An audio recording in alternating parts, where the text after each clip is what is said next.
Welcome back to another episode of Spiritual Teachers Podcast. With me today is Luke Bricker. Luke is a minister in inner spiritual and interfaith mystic teachings. Their slogan is a spiritual home for Christ-centered mystics. It's such an honor to have you on today, Luke. Welcome on, brother. Yeah, man. Thank you so much for having me. Yeah, it's a true. I'm really excited for today's podcast. There's a lot of really interesting topics we're going to talk about. We're going to start with Luke's awakening journey. Then we'll talk about Christ and Christ consciousness. We'll also talk about the life Jesus led from age 13 to 30, which a lot of people don't know about. And then we'll talk about potentially entity attachments and exorcisms, and we may do a part two depending on what we get through today. So I'm really excited, man. So would you be open to sharing how everything started for you with your awakening journey? Yeah, man. Yeah, and just yeah, honored to be here and happy to share and love to see where it'll unfold. It's For so sure, good. for sure. Yeah, man. So I'm a pastor's kid. Grew up, my dad was we call it church planting, but starting churches. Grew up in Indianapolis, Indiana. I was born in Miami, Florida. He started a church there. We moved to Indianapolis. And yeah, it was a PK, but not a normal sort of PK. I had a very chill upbringing, actually, compared to a lot of my peers.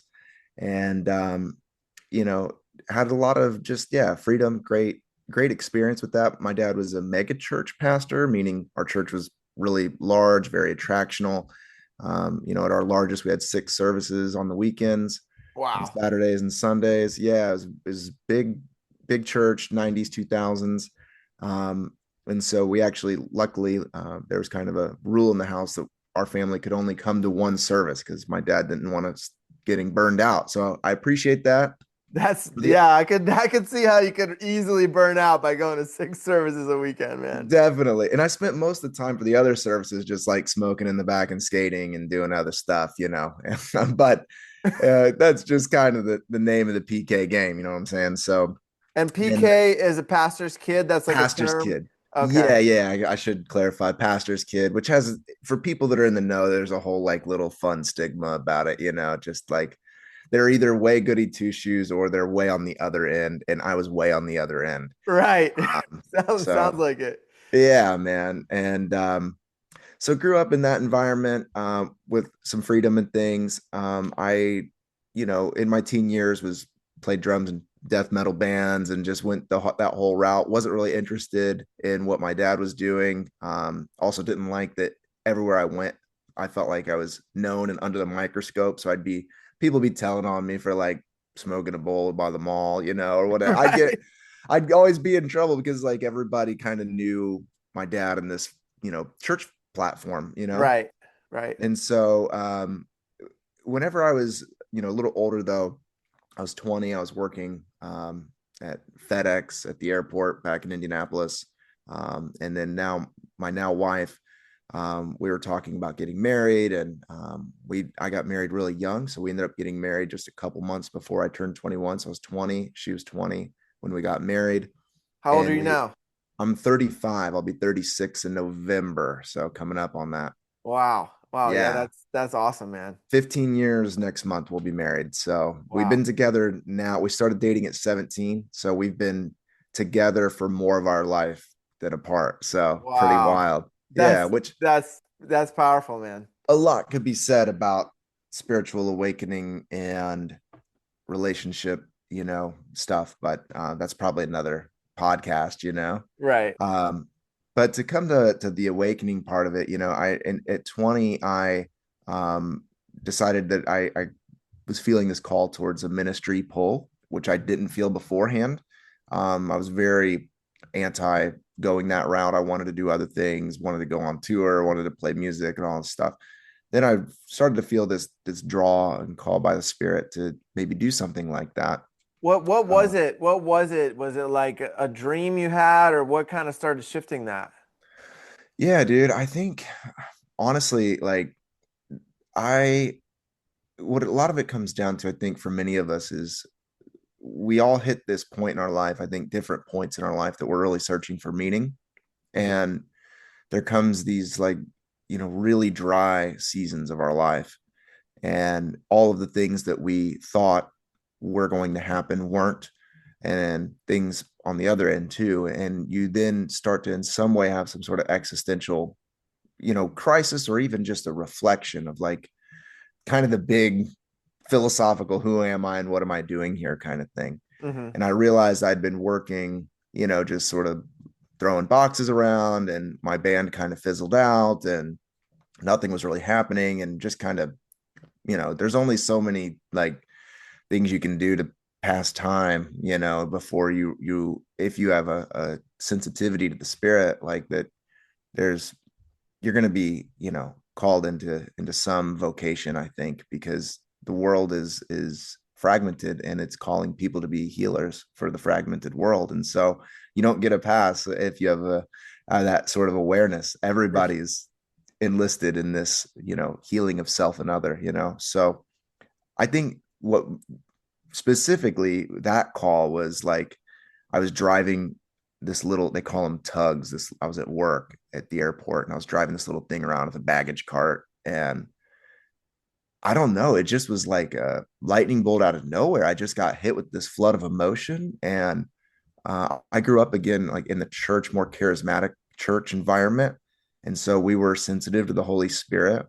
And whenever I was really young, I felt for the first time what that experience was like, to sense the presence of the Holy Spirit tingling from head to toe of my body, and this sort of light sensation in terms of like physical lightness, but also in terms of like just a brightness. And that hadn't happened in some many years. And that just hit me while I was on the Hmm. clock of just like, and I just started weeping in my little tug thing, and just felt like there was something that was wanting to be curated through this incarnation that is me, that there's something else that's tugging on Hmm. me. Hmm. And so the only framework that I had at that time, is coming from an evangelical background, was to do some sort of like ministry school or maybe pastoral vocation or something like that. Hmm.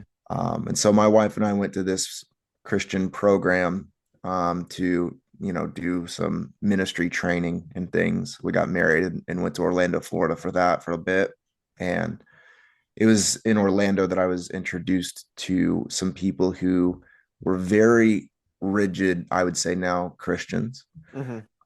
that at the time, coming from the underground hardcore music scene or whatever, they introduced me to some of these preachers and pastors that were very fiery, Hmm. that were very, line in the sand, exclusive. This is Jesus, this isn't. And Hmm. to me, it just, the particular individual was a preacher named Mark Driscoll from Seattle, Washington. And he had these churches, and he was a very divisive sort of figure, but he almost resembled like a hardcore front man, vocalist, like his Right. preaching was like, let's open this pit kind of thing. Right, dude. Yeah, I feel that a lot. I feel that a lot. They're kind of like the lead singers of the band for sure. Totally. Yeah. Yeah. And my dad was very, you know, very, very like business CEO kind of pastor, Okay. and very just like, here's three tips for a biblical marriage kind of guy, and Okay. that has its place, but it just never really resonated with me. I'm just more of an extreme, not extreme, but I guess like I'm a Scorpio as well. So I like the depth. I want to get Oh, for down sure. beneath this. There's something, whatever the surface level is just a veneer, Hmm. and it has to be deeper than that. So it felt shallow, I think. And no disrespect to my dad, but it felt shallow. Hmm. Um, Many people, and very shallow in terms of its spiritual, practice. Right. Um, so yeah, I was introduced to a very conservative sort of Christianity that made me, um, really go down this route of getting more and more rigid in my beliefs. And so I spent a few years of time really getting indoctrinated into very strict belief systems, and then given a platform at a young age, because then my dad wanted me to, start stepping. I became a youth pastor at the church, and really was being groomed to be the successor of my dad for this church. Okay. And I have a quick Yeah. question. So, Interject by all means. I'll get on a rabbit trail here. So no, yes. perfect. So, what's the difference between a minister, a pastor, a priest, like those kind of things for those that aren't familiar? Dude, that's a great question. Yeah, and some of this is inside baseball for me. So yeah, please stop me and help for clarification. So typically they all are the same with a little bit differences. Priests typically are Catholic or Episcopal. Those are branches of Christianity, and they have different qualifications for those, or even like, in a Catholic priest, like they don't get married, different things like that. A pastor is someone who is just like an overseer of a flock of people, i.e., like they are the leadership of a church community. Hmm. I use the word minister for me because I feel like pastor is a little played out in this kind of like hyper evangelical world. Hmm. I don't, I'm really cautious about using language of Christian pastor, anything like that, or a church, even like, because I've been trying to use it in a subverted way, but people just have all these preconceived notions of what that means. For sure. So pastor, while it's fine, I prefer the term minister because the word means servant Hmm. in its fundamental form. Hmm. So a minister is a servant, and the idea is that whoever is taking on the vocation of minister is one who is a servant of the people, to help, I think, realize divinity within them. Hmm. So that's just my bag on that. So Okay. Okay. I yeah, love it. Yeah. Minister makes me think of the Ministry of Magic from Harry Potter. yeah, man. There's that lighter aspect to it. Yeah, and even countries of nations, there's the prime minister, or there's Right. the, and again, it's just like a servant role is the, in its most etymological looking at it. Yeah, For sure. For sure. Well, thank you for that description. yeah, So man. so you go to Orlando. You start to. It sounds like you're getting kind of following your dad's footsteps. So where did it go from there? Yeah. So, and to kind of get to the fun part, I think of it here is like I did get very rigid. I did get this platform. I started preaching on the weekends to people three times my age, as if I had some wisdom to give them. Right. Um, and just repeating and parroting and regurgitating all of this doctrine and dogma that I was absorbing. Hmm. Um, so that's typically the case. So then I felt this nudge to move to San Diego, because I wanted to start a new church here in San Diego. And whenever you're a pastor's kid and you've picked or been called to and surrendered to this path, this calling of ministry, and your dad's a pastor, like there's a very clear trajectory for me. There was a very, somebody turned the lights on the hallway of my life, and I just Hmm. felt like I didn't want that. We bought a house in Indiana, we had cars, we started having kids, and there was still just this tug.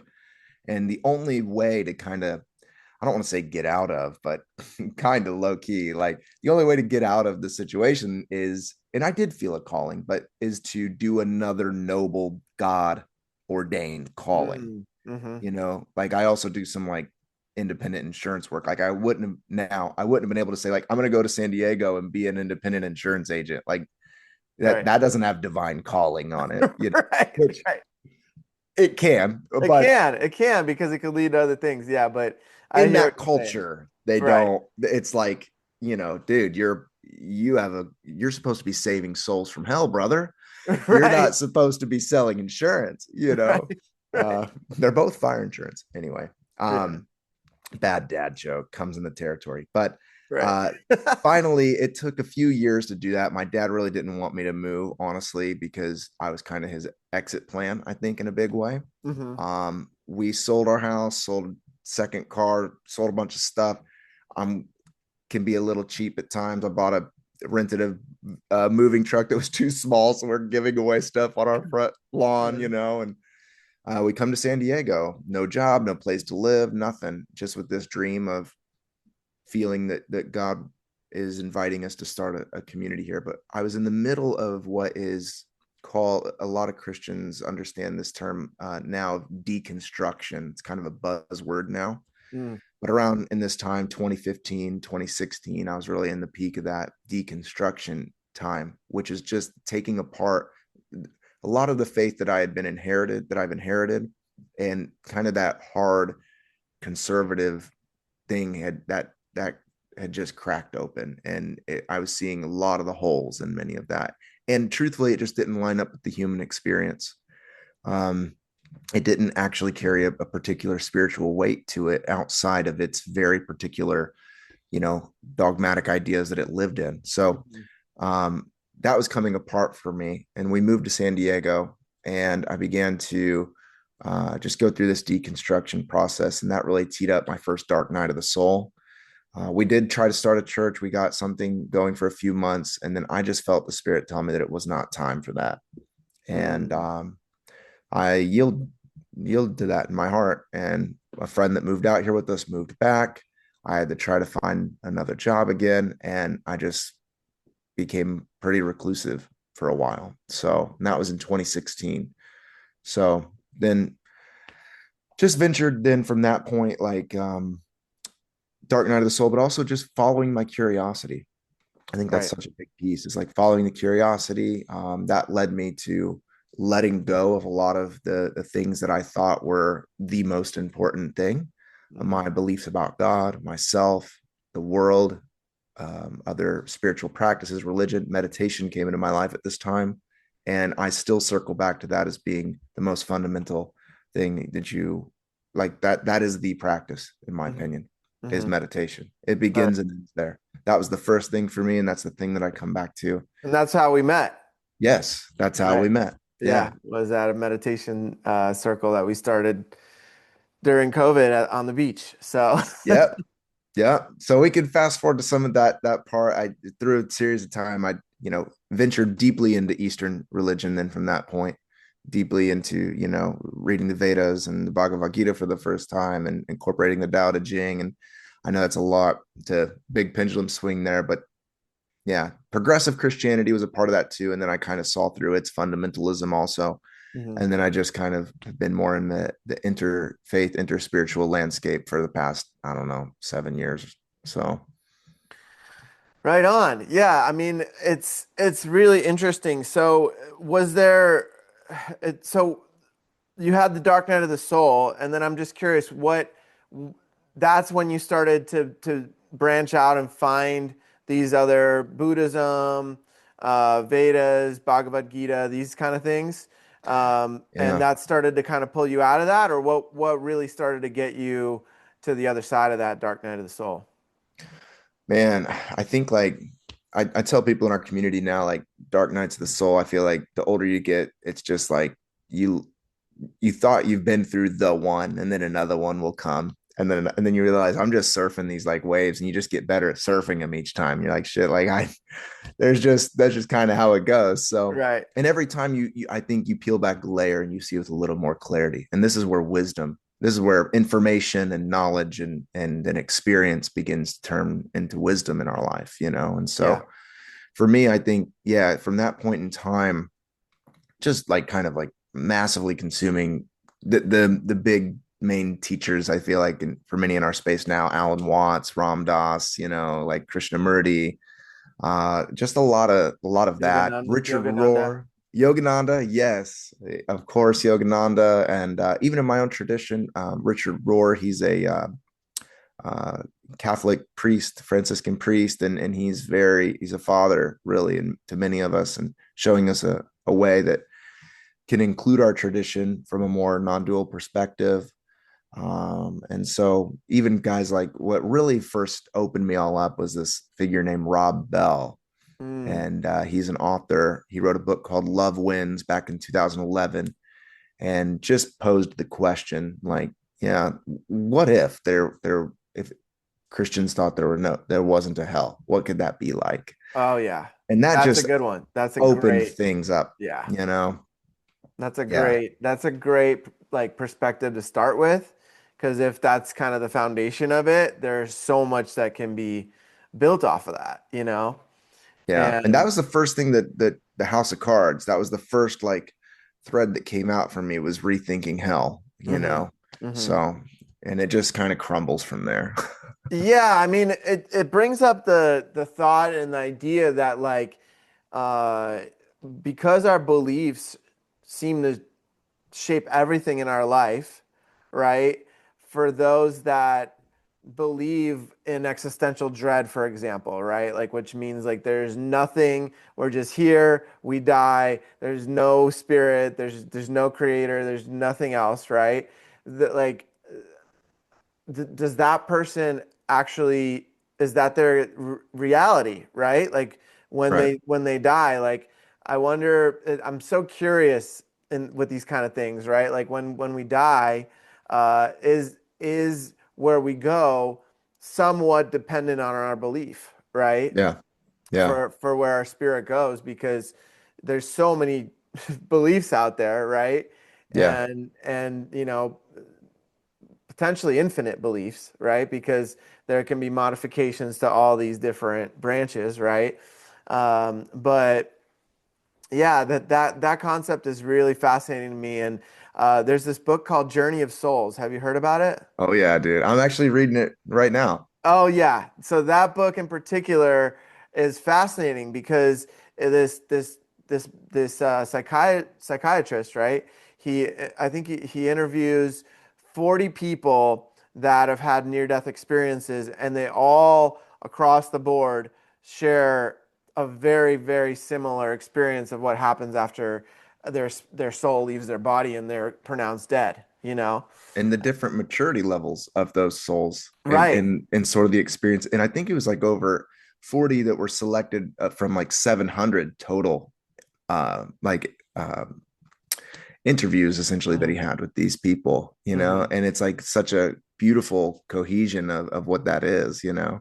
Yeah, yeah, that in particular kind of talks to my logical mind, right? Because sometimes my logical mind needs convincing, and then once it's convinced, then everything locks in, you know? And Yeah. reading that, like similar to reincarnation, right? Where when I found out about reincarnation, I started that was like a really key piece of the puzzle for me Yeah.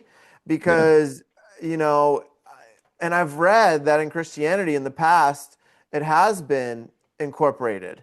hmm And I don't know when it dropped off of. Do you know when they stopped incorporating it? Yeah, yeah. A lot of it comes from here. Many people don't realize how diverse early Christianity actually was. hmm And for many years, there wasn't a quote unquote Christianity, you know, hmm there was just this kind of like rogue rabbi who said these very far out statements and then kind of like all these followers making sense of it. But there hmm was more denominations then almost than there was now potentially.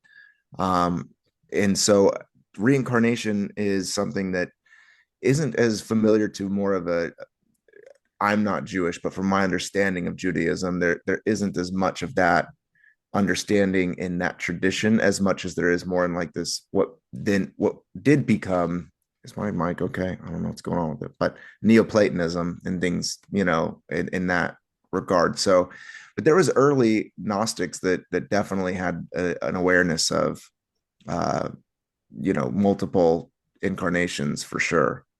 Yeah, so, I mean the I've mentioned this in previous podcasts, but the story that really like spoke to my logical mind, right, was the one where there was this little boy, I think he was like 2 or 3 years old, and do you know this story where I he, love this one. oh Go my on. God, Your yeah, listeners well, want to hear it. yeah, so he basically um was telling his parents, I know how I died in my last lifetime. It was in World War II. I was on this exact plane. It happened in this location, right? And they take him to a World War II veterans meeting, right? And these are guys that are still alive that were part of his platoon when he was in World War II, you know, and they were able to confirm that yes, there was a man that was, you know, on this plane with a very specific mission and very specific number on the plane and everything that he was able to describe. And this little boy, there was no way he could have like gone on the internet or found any of this out. Right. He just remembered. And so from that, I was like, wow, this is really convincing, you know? And when I, then I, you know, before all that, there was moments in my life where I would actually see past lifetimes so clearly, you know, and I would ask Spirit, like, please show me, you know, where like why do I feel this way towards this woman, for example, right? And it would show me like a specific lifetime or a specific experience from a lifetime. And I was like, wow, this is really like blowing my mind and shattering, you know, all these beliefs, right? Yeah. And so yeah, it's a really interesting thing, you know? Yeah. Yeah. Yeah, I think there's validity to it. I mean, at the end of the day, like I love a devotee once asked his guru, what happens after we die? And he says, you're asking a living one, not a dead one. Right. And it's like that's just kind of how it is. Or a Right. guru or rabbi. I get those mixed up. Depending on who I'm talking to, I'll use if I'm talking to somebody that has a Christian background, I'll use rabbi. If I talk to my other friends, I say guru. So it's Right. like kind of the same deal, man. But Right. yeah, it's like, yeah, you're asking a living person, not a dead person. And Right. so I think with all things, to me, like I hold them openly, but yet whenever I look into the nature of the soul and more of the infinite and eternal thing that's within us, it makes sense that, yeah, of course, this body is a host for a brief period of time. It's the vehicle for the soul to have an experience and to learn and to gather information and to refine and heal, that could only happen if it took incarnation in this organic body. And then whenever it's done with the organic body, it gives it back to the earth, and the soul keeps doing whatever the soul needs to go keep doing, Right. you know? Right. Yeah. Yeah, for sure. It's really interesting for me to talk about these concepts and these ideas because I mean those I just brought those up because when my logical mind was able to grasp it, then everything opened up from there, right? Like my spiritual practice got deeper. I was able to start to like certain gifts started to come online, you Mm, know, and it was like the logical mind was kind of the doorway for me to step into the more intuitive aspects, you know, and the more um, I guess the deeper spiritual practices, you know, yeah, and that was my route. It doesn't mean that it is for anyone else, right? But that was really interesting for me. So you know, and nowadays, and we were talking about this a little bit before the podcast. It's like church. The word church has like a negative connotation to it. You have so many of these priests and figures that people look up to and that are meant to be these leaders and spiritual, um, you know, yeah, leaders, right? And mhm, and they're committing these heinous acts and crimes against humanity and kids and all these things. And it's like, whoa, like when did that happen, right? Like when did and so from that energy, a lot of people are like, you know what, like I'm not even gonna go there, you know. yeah, And so with that, it's like kind of like shunning out Jesus, but Jesus had nothing to do with any of that, you know. right, Jesus was a teacher that he was a master, he was a spiritual master that brought such deep teachings to the world. And a lot of people, now that they've had the opportunity to kind of step out of the box, explore these other aspects of religions and spirituality, some people are coming back and being like, you know what? Jesus was speaking such deep truth, and I resonate with the deep truth of his teachings, you know? mhm, And so it's like it's forming and creating this new relationship with that spiritual master in particular, and he still from my understanding, um, Jesus changed, kind of ascended to the next plane, and now is known as Sananda. In the spiritual community, some people refer to him as Sananda. And he also now has placed Saint Germain as the main head of Earth. And Mhm. this is an interesting thing because Saint Germain is associated with the violet flame, Mhm. and some people believe that he ascended with his body from Mount Shasta in California, and those kind of things. And there's a big um, group out over there called the I Am, Mhm. and they believe. I don't know much about that group, but I know that working with the Violet Flame has been really powerful for me. Yeah. Yeah. Yeah, it's a good. I do know some about that community and that group. I have a couple friends that have been very involved and a part of that and making treks up there, and they've given me some cool old little vintage literature and stuff too. So Nice. super super cool. I think that a few different things that you said, directions we can go, but I feel like when people do hear church and things, many of them do have at this point, a bad taste in their mouth. And I think for really good reasons. Hmm. And I think that we've lost the plot in many ways, just because what happens is it gets so caught up in what the group should think or believe. And then also you have people who are placed in leadership, especially at this point, all these years later, kind of like where I was at, it's just regurgitation.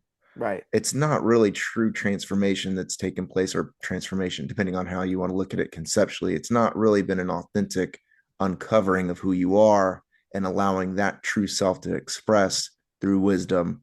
It's, I'm just doing the preaching plan because this is what we're supposed to reinforce the flock to believe. Right. And that's whenever it shows up that they're living a different life behind closed doors, Right. and it becomes an act. And Jesus talks about this very explicitly when he's addressing the Pharisees, which I believe that modern Christianity is the Pharisees, truthfully. Hmm. And he says that they're whitewashed tombs, that inside they're hollow and empty and full of dead bones, but on the outside they're all adorned and decorated, essentially. Mm. And that is, I think, just the human lean, sadly, toward creating a hollow religion means to bind together. That's what the word means, to bind together. And I think at its best, religion binds us together in shared values, different things that we hold as precepts together. This is where Buddhism, it's a philosophy, but it could be called a religion because of its five precepts. It's like, yeah, we agree to do these things, that it binds us together. We're on the same playing field. At its worst, it binds us up inside and clogs up all of the divinity from the spark of divinity that's within all of us. Right. It binds that up from its expression. Hmm. And so to me, when people are in leadership that have not, and truthfully, I was an example of nepotism, 100%. I fully admit it. Hmm. Like I was put in a place of authority and power that I didn't earn. I didn't have the wisdom for, or whatever. It was a strategic play. Hmm. And I, at a young age, had an awareness to eject from that, even at the cost of relationships and things. Anyway, not to pedestal myself, but just to say, like, I knew I didn't belong to say that's these things yet. Hmm. Hmm. So I think that's where Christianity has missed it in a lot of ways, in terms of our leaders failing us, is like they're more concerned with like if they can get pictures with Justin Bieber than like if they can actually like help people cultivate the spirit of divinity within them. Yeah, it's the concept of Maya, right? The illusion of getting lost in the materialism, getting lost in Right. these kind of things. And as you were speaking, it made me think about how, as a kid, I went to Russian Orthodox church, right? Hmm. And we didn't go often, like maybe Christmas and Easter, those kind of things. Those traditions were really nice. We would light a candle, walk around the church at midnight, Well, I didn't like that we would stand the whole time. That was wild to me.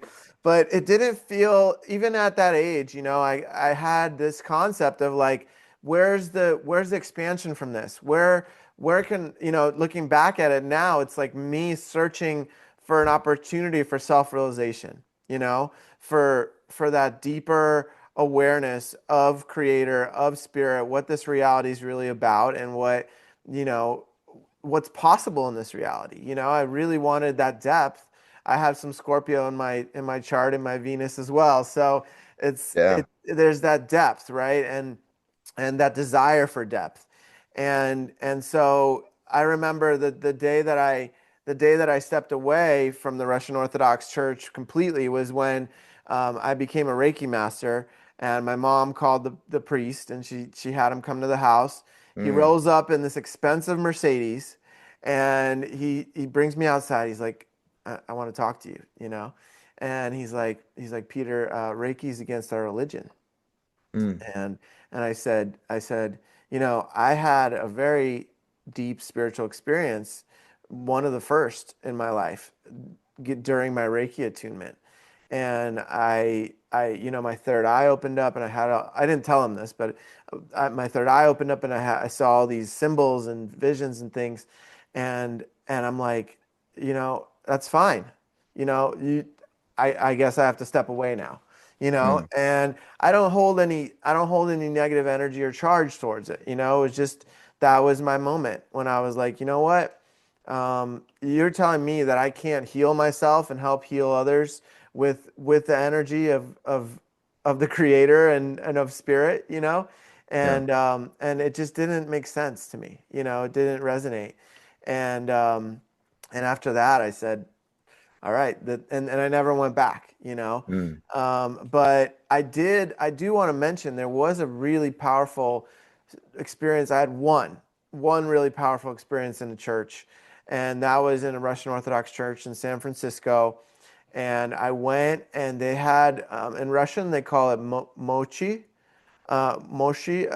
Basically, it's like the bones or hair of somebody who was a saint, like a living person who was sainted, and that held a really high, now in these terms, is like a high vibration, right? hmm. And I did walk into that church, and something, I felt it. I felt that presence of that saint, and I was Mm, like, whoa, this is really powerful. Like, I just felt something, right? Like, before that, I didn't really feel anything. I couldn't feel the connection to the the statue, or the copper figure of Jesus in front of the church, or I wanted to feel something, yeah.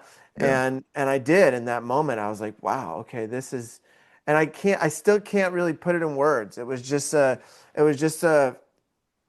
feeling and a knowing of this spirit was there, and I don't know if it was because the bones and some of the remains were there, but it was definitely one of those moments that I'll never forget, Yeah. Yeah. That's powerful, yeah, and no matter what was actually taking place or not, what was actually taking place is a transform is an awareness within you, right, and that's what's the most important thing, right, you know. right. Yeah. It was powerful for you. Yeah, yeah, and I think that what's beautiful is that now people are coming back to like asking questions like, why aren't we talking about what Jesus did from 13 to 30, right? Yeah. Like, we just talk about how he came back and he started walking on water and healing people with his hands, which is Reiki, you Right. know? Right. It's like, how are you going to tell me I can't do Reiki when your spiritual teacher brought this to your religion, right? Like, Oh it, yeah. that blows my mind. But yeah, he was doing all these miraculous things, right? And so from the extensive studies that you have, and from the deeper, diving into the different religions and books and things like that, what was where was Jesus in those times? Yeah, man. Where'd he go? So definitely a few things I will riff on that for sure. And I think to your point though, Jesus wouldn't be accepted in many churches today because we wouldn't recognize him anymore. The Such a practices, trip, right? yeah, the practices that we hold as valuable and important were not what he found valuable and important. And it's just, yeah, we wouldn't recognize that in the same way they didn't recognize his Christ means anointing.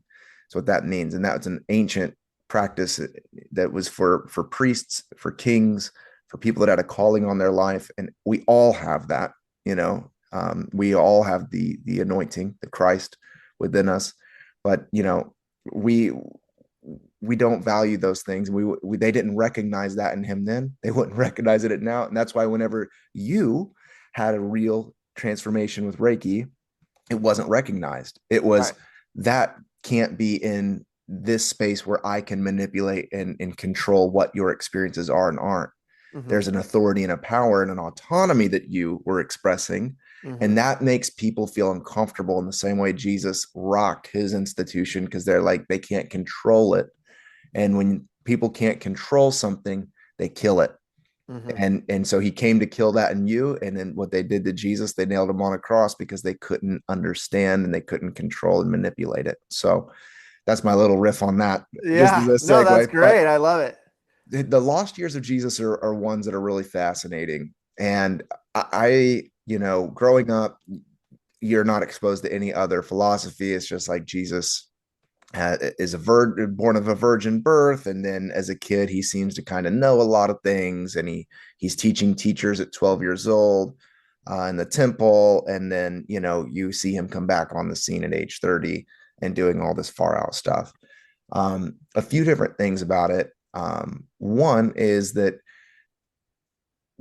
I love exploring how there is potentially artifacts and information. Yogananda here, down the street in Encinitas. I love going to Self-Realization Temple there.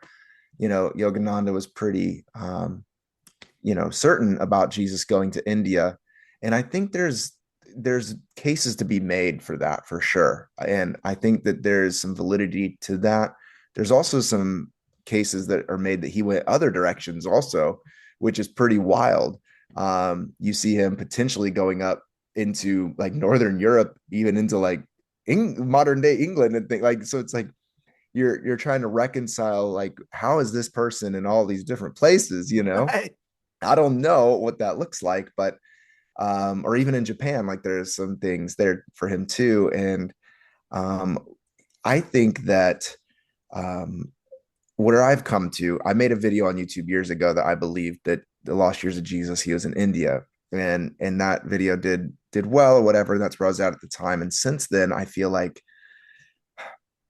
I I'll explain more, but it doesn't matter to me, and I'll tell you Mm, why. okay.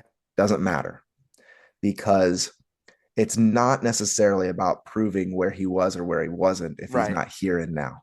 Right. If the Right. Christ, if the infinite eternal presence of being is not realized here and now, then everything else becomes hurdles to jump over to that is. Mm, And if I like that. my focus and intention is to help people reconcile within their own being, their fractures, and realize their innate wholeness Hmm. and learn how to express that divinity, to some people, it's liberating and freeing to realize that Jesus was in India. To other people, it bottles them up and they put me in the Yogananda camp and they're like, oh, that weird, whatever. Like, there can't, we don't have a lot of ability for paradox within us naturally as humans until we start to move more into maturity. We can hold tension with paradoxes and be okay. Right. And so, depending on where people are at, I think is depending on how important it is or not. I think what's important to me is that I'm open to that. And I Hmm. think it's fun. And I will get on deep YouTube rabbit trails about it Right. for way too late into the night. I Right. think it's really cool and definitely a possibility. But I also have to hold the openness of like, that could also just be fantasy as well. And Hmm. and what I want to be in is ultimate reality. So Also, I'll just make another mention as well on this note is that the early accounts of Jesus being born of a virgin, and even the one account of him, his parents taking him to Egypt and coming back, and even that symbolizing, Moses and the Exodus and all of this. The truth is, from a scholarly perspective, which isn't as fun for my woo woo self that I like to live in most of the time, to be truthful with you, Right. like the scholarship shows that we really don't have any concrete evidence before the sayings of Jesus that came in his ministry. Hmm. Like, we really don't have a lot of great evidence that shows us who he really was before this time. And even a lot in our earliest gospel, which is the Gospel of Mark, which is likely a copy of a gospel that scholars call Q. And that's where you get the synoptic gospels, which is Mark, Matthew, and Luke. They're all kind of following the same narrative. Some expound more than others. They seem to all be following some rubric that was given before them. And even the Gospel of Thomas, which I think is valid and should be canonized scripture, which we can talk about that if you want to. What But does canonized mean? official, like Oh, okay. church recognized, this Oh, okay. is ordained, this isn't. So canonical, non canonical. Hmm. So if you go to just like order a Bible on Amazon, that's going to be a canonical Bible. Hmm. For the extra biblical things, you'll have to buy them individually. But just on the note of Jesus, I think that what we really know about him is actually like bizarringly, if that's even a word, we can make it right now, I guess, like minimal of what we truly know about Right. him, his life, what he said. And a lot of it is fabricated and narrative and what we choose to believe through our tradition and stuff that was passed down to us.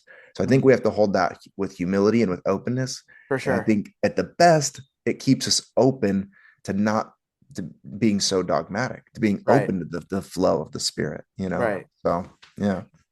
Yeah, that it's really for me.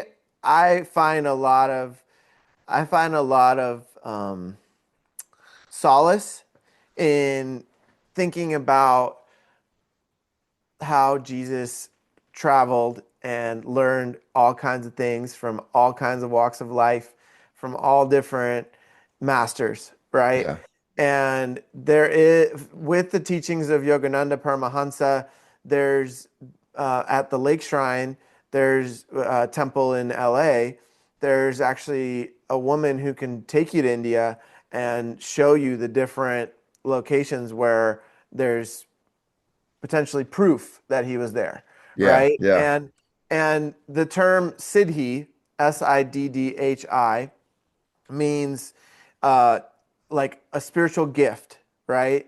And that term is what could be labeled for the things that Jesus could do, Mm, right? Like one of his siddhis is that he could walk on water. Another yeah. siddhi is he could heal with his hands. Another siddhi is he could bring people back to life, and the list goes on, right? And so for me, it's interesting to think about how potentially he went to Egypt, potentially he went to Nepal, Tibet, India. That whole it makes sense that you know if he was on horse or mule or whatnot, he could get to those places within a year. Yeah. Um, The and Silk Road was a very popular trade route too, that he could have right, easily, yeah. yeah, and I don't know exactly how long it takes to get there, but no more than 2 years. And let's say he got over there and took these different stops. Like to me, it makes sense from my logical mind, like we were talking about, right? That he would study under these different masters, and then they would show him and teach him. I mean, if you look at you know the different relics, right? In church and on even in the glass, the stained glass, he's holding up different mudras, Yeah. and why? How is he holding up mudras? Why? Right? Like in in Judaism, they don't hold up mudras, right? Right. I don't think they do, Not from right? my understanding. Yeah, Yeah. not from my understanding, but in India they do, Yeah. right? Like, and he holds up all different kinds of mudras, and all these different things. And across the different uh, branches of Christianity, right? Like that's Yeah. one thing that you see across pretty much all of the different Christian branches. In Russian Orthodox Church, you'd see all of his different saints also holding up mudras, and if I also think about how the Bible was not written by Jesus. It was Right. written by other people that a group of people, right? That came together to write about his life. And then think about all the like what over 2000 years, 2025 years since this man was on earth in his physical body, right? How much could have been shifted and pages ripped out and republished and Hmm. manipulated so that we could be more subservient as a race, right? Totally. And And that's what and happened, by the right, way. Yeah. right, right. And so to me, it's like the book you get on Amazon isn't the true teachings, right? And I mentioned to you before the podcast, there's this book called A Way of Mastery, which I really resonate with, which is this woman who channels Jesus and channels his true teachings of love and unity and these really deep ways that when I read it, I'm like, this feels like what Jesus was really trying to teach, Yeah. and it feels really pure and really like the core, like the distilled, titrated things that he was really trying to bring to the world. And I couldn't imagine being at the frequency that he was at and being so awakened and coming back to people 2025 years ago and being like, hey, this is what I learned. And with the level of consciousness that people were at, it would be so overwhelming for the nervous system, Yeah. even for a lot of people now. It's like these topics and these deep aspects of the true teachings are really difficult for people to grasp, right? And it's like there's this joke, right, where it's like, oh, just do the thing and then you can repent afterwards, right? And it's Yeah. like, no, that's that's not it, right? It's like we live by a certain way so that we can actually help others Yeah, and man. show up for others and be good, be actually really good people and not use religion as a blanket to like do all these things and be like, oh no, I went to the priest and told him my sins and I'm forgiven. It's like, Right. come on, How man. transactional. I Right. mean, and I think that the divine is deeply intimate. And I've been married 15 years and it would not work if it was transactional. It just Right. doesn't go that way. We're very mechanical in the West, and Hmm. cause and effect and whatever. And it's like, yeah, do whatever the fuck you want, but as long as you do your, confessions or whatever, it's like righteousness means in accordance with. That's what that word means. So if you're living righteousness, you're wanting to live in accordance with the pattern of divinity. That doesn't mean just like going and asking for forgiveness in ways that you knew that you're doing some wrong shit to begin with. You know what I mean? Right. Like Right. that's not righteousness then because you knew. So yeah.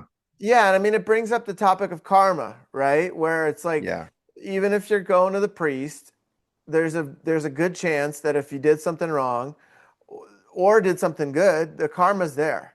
It's Right. going to come around one way or another, if not in this lifetime, maybe in the next one, or it'll affect your kids or your loved ones, It's Yeah. like it's got to be resolved in one way or another. And that was another big thing for me. That word karma, when I really opened up and started to explore that, it really started to shift things for me because it was like, okay, how can I just how can I clear that for one thing, right? Like, Yeah. who do I need to find forgiveness for and Mm. with? And then once I've found forgiveness for others, how can I find forgiveness for myself for putting myself in those situations or not having control, being too young to have any type of say in these situations that happen, right? And then finding compassion, right? Finding compassion for myself and for others in those positions, and what did they have to go through, and what programs were they playing out from their ancestors, and how long does down the line is this been present for them, that they had to resort to violence or to these things that are part of the seven sins, right? Mhm. And it's like, you know, from that place, it was very empowering, and it gave me my power back, and I was Yeah. like, from here, I I can take full accountability for all the things that have happened in my life, because there's a part of me that believes that my soul chose these experiences for me to be where I am now. And if any of them were any different, I wouldn't be the person I am today. Well said, and I couldn't agree more. I mean, because karma means action, right? Like that's Mhm. it's your actions in life and what you do, and then also the actions that happen to you and how you're in responding to that, and the yin and yang of it all. Like that's how it works, and that's how refinement happens. You Right, know?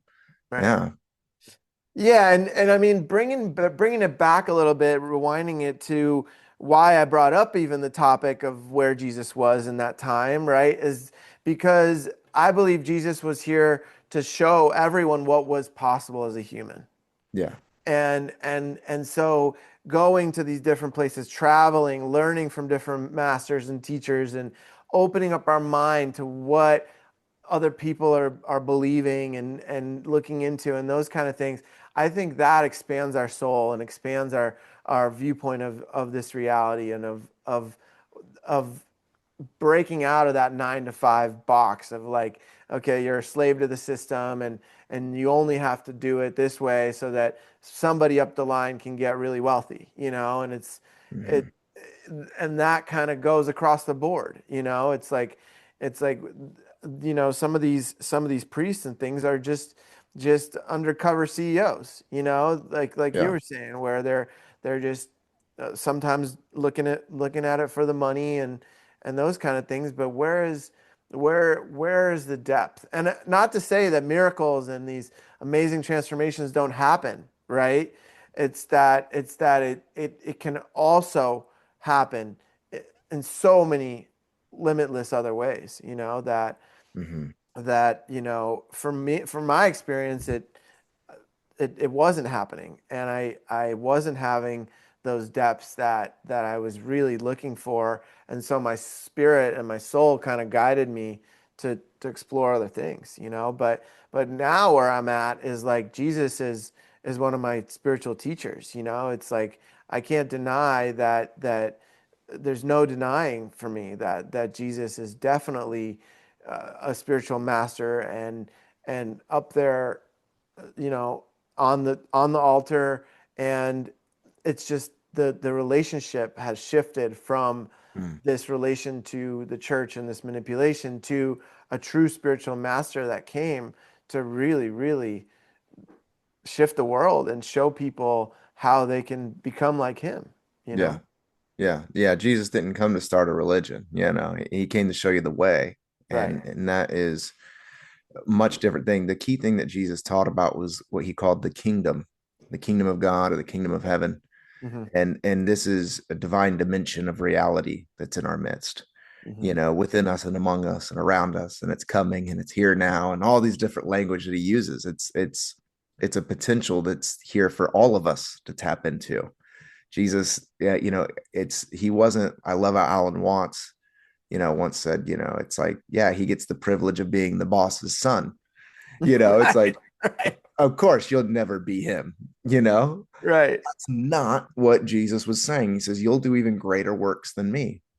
And I don't even necessarily think, in my charismatic upbringing, that's evidence that we need to be stepping into the miracles and doing those things. And I've seen those things happen, and I have seen some trippy things happen. And it's never whenever I was trying to manipulate and force them to happen. It Right. was always whenever I was in a posture of openness, and the element of surprise was there most of the time, honestly. Right. But like that you would do greater things in terms of, it's not about the things and it's not about the externals. It's about the inner posture of the heart of union with the divine that manifests itself in whatever way is right for it to manifest itself. In Jesus' incarnation, it was right to break out of empty, rigid religion in this way and to open up people's awareness to who they were as God's beloved. That was what was right for that moment in time. To take whatever was right then and now assume it to be right now, that's not being attuning your antenna to the presence of divinity that wants to express that's right for this moment.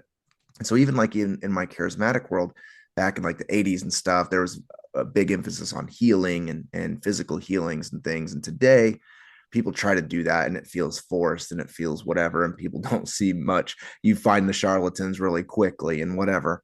And it's like, why can't we just accept that maybe that's not what the divine is up to right now in this moment in time? I think what the divine is up to right now, I tend to believe that, we are in this middle ground of time right now, this liminal space between 2020 and 2027. And I think that 2020 was the kickoff when me and you met, you and Right. I met. Right. That was the kickoff of old systems falling away. Hmm. And we are in the preparing of new systems coming into order. Some of those are very malicious and evil, and some of them are very freeing. And whatever idea of new earth you have, I think might be real. Right. And I think it's like this is the sort of liminal 7 year space. Seven is a strategic number for completion, right? It Hmm. takes 7 years, 7 days in a week. It's in Old Testament, the year of Jubilee was a 7 year period of time. Like there's this regeneration that's happening, and we're right little past the middle of it now. Hmm. And we are yeah, I do think that what Jesus was doing was showing you what's possible, but you have to have that discernment of understanding what that manifestation looks like in your incarnation. For sure. It's not just that you would walk on water and Right. people go, yay, he walked on water. Right. No, you it's know not about that. it's not about that. It's always about bringing back into union and whatever ways is necessary for that to take place. So for even those listening, how is the divine preparing you for this new unveiling that is happening in this moment in time? To be prepared for however God wants to express through your incarnation. That's what we're opening ourselves up towards in Right. this era of human history, in my opinion. So Absolutely. And it's it's it's moving so fast, yeah, and these aspects of self are opening up in so many ways that are for me unpredictable. yeah, Like what is happening as we're evolving as a human race, what's actually possible for us to to be as a human. And it's not like I really like that you emphasize that it's not about the siddhis that he activated, right? It's right. not about those gifts. The gifts are actually a deterrent. It's like my teacher would say the gifts are going to come. Don't pay them any attention. Keep going. Don't get stuck because the ego, that's another way for the ego to kind of suck you back and make you, like a circus clown, right? Like, hey, I Yep. can do this thing. No, it's like keep going because it's leading you to something bigger, something greater, something of purpose, something of real meaning, you know? Yes. Yes. And for everybody that's going to look different, you know? Yes. You brought up the idea of the kingdom that he teaches about, that Jesus teaches about. And I'm curious if you think there's any correlation between the kingdom and New Earth or the 5D, the fifth dimension that we talk about in the spiritual community. Do you think that he may have been referring to something like that? Yeah, I think so. I think in a very archaic, ancient Near East way with the language and culture and understanding that he had, Hmm. it's this infinite possibility, this realm, this divine dimension of reality. Even in my like, you know, Orthodox ministry training to be an ordained preacher or whatever, like that we use this language of the kingdom as God's rule and reign. And I think if you understand that, it's like there is a dimension of that of spirituality that can transmute and transform what we understand in the material. And I think quantum physics and all of these things is all just affirmation that that is true. That's Hmm. why Jesus' prayer is on earth as it is in heaven. Heaven doesn't mean some far off place when you die where all your ancestors are hanging out necessarily. Hmm. Heaven means in that Greek, the Aramaic, the sky above. So it is this ether that's here that Hmm. you have access to, that you can pull from and bring into manifestation that's in the spiritual meaning just in its fundamental meaning unseen. Hmm. You can bring what is seen from the unseen. And so whatever sort of fifth dimension people are operating from, I think it first has to like understand like what is the source of that and what are we bringing through, because even in our spiritual communities and spaces, I think some of it has been hijacked a little bit by our own, desires. and Hmm. and even like you're saying with the cities, like it's like you now whatever it is, it's we cling and we grasp and it's mine Right. and it's my special gift that I have, Right. or being able to be a person who operates in the 5D. It's clinging to I'm the one who operates in 5D, Right. and all of these 3D people down here Right. All these messing muggles. everything up. You're right. And Right. now it's like you're caught, dude. You are Right. caught in samsara again. Right. And the minute that you're caught, the quickest thing you can do is you don't have to deal with guilt or shame. You let it go. Hmm. You just let it go. So anyways, yeah, I think Jesus was speaking in his way of, the infinite even as like David Lynch. I love the memes on Instagram where it's like, me 5 minutes into a party and it's like beneath the waves, the infinite flow of conscious. It's Right. like I do think that's what Jesus meant with the kingdom, a divine dimension of rule and reign that is available, that when you invite that to take root and to take shape in your life, it does have the potential to transmute what we perceive to be reality. You know, Beautiful. Beautiful, man. Well, it's been such an honor to have you on. I'd love to do a part two. So we'll schedule that out and I think we got a lot more we can talk about. So I think dude, so much. we just started to skim the surface. So thank you so much for coming on, Luke. It's been such a pleasure to have you on, and you're welcome back anytime. And we'll do a part two for sure. Let's do it. I want to talk about the exorcism thing, my friend. Yeah, for sure. For sure. Yeah, yeah. All right, man. Until next time. Thank you. Thank you, sir.